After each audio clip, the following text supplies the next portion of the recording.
Mais d'abord, Philippe Val est avec nous sur Europe 1. Bonjour Philippe. Bonjour Dimitri, bonjour à tous. Vous avez des problèmes existentiels ce matin, Philippe? Oui, des problèmes d'identité. Qui suis-je? Bon, enfin, sérieusement, ça m'est complètement égal. J'ai tendance à penser que plus il y a d'identité, moins il y a de liberté.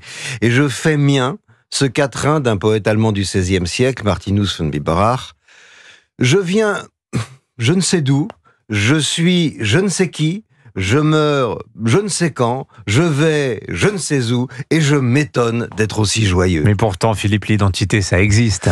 Bien sûr, mais nous n'y sommes pas pour grand-chose. Nous sommes traversés par des identités que nous pouvons choisir d'aimer ou de détester, d'accepter ou de refuser. Néanmoins, si on me pousse dans mes retranchements, je l'avoue, bien que passionné par la façon dont l'humanité s'exprime sur les 5 continents, je me sens profondément européen.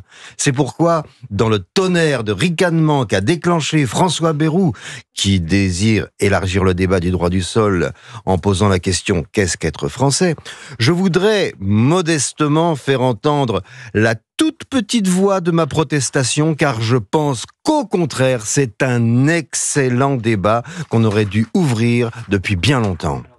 Débat qui a été déclenché par la remise en cause du droit du sol.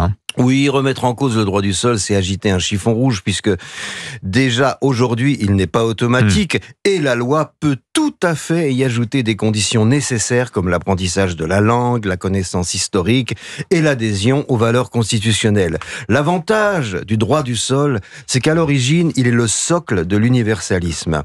À partir du XVIe siècle déjà, d'où que l'on vienne, sur le sol français, on est avant toute chose sujet du roi. Et après la Révolution, né sur le sol français, on est avant toute chose citoyen de la République française. Ça nous ramène à la question, qu'est-ce qu'être français, Philippe? Alors instinctivement, je serais tenté de répondre d'abord c'est être européen, tant malgré les guerres, nos philosophies, nos religions, nos arts, nos sciences se sont étroitement mêlés à travers les siècles. Mais être allemand, par exemple, ce n'est pas pareil qu'être français. Et ce n'est pas qu'une histoire de béret, de pinard et de camembert opposée à la choucroute, à la bière et à la musique de Wagner. Par exemple, être français, et là je sais que je vais mettre les doigts sur un câble à haute tension, c'est reconnaître et assumer sans état d'âme que nos racines sont profondément judéo-chrétiennes.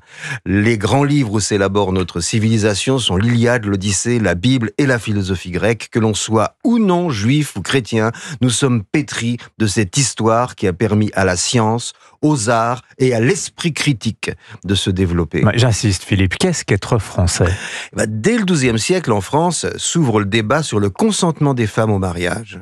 Les mariages arrangés, qui sont encore en cours en islam aujourd'hui, la polygamie, la spoliation du bien des femmes entre époux sont interdits en France depuis des siècles.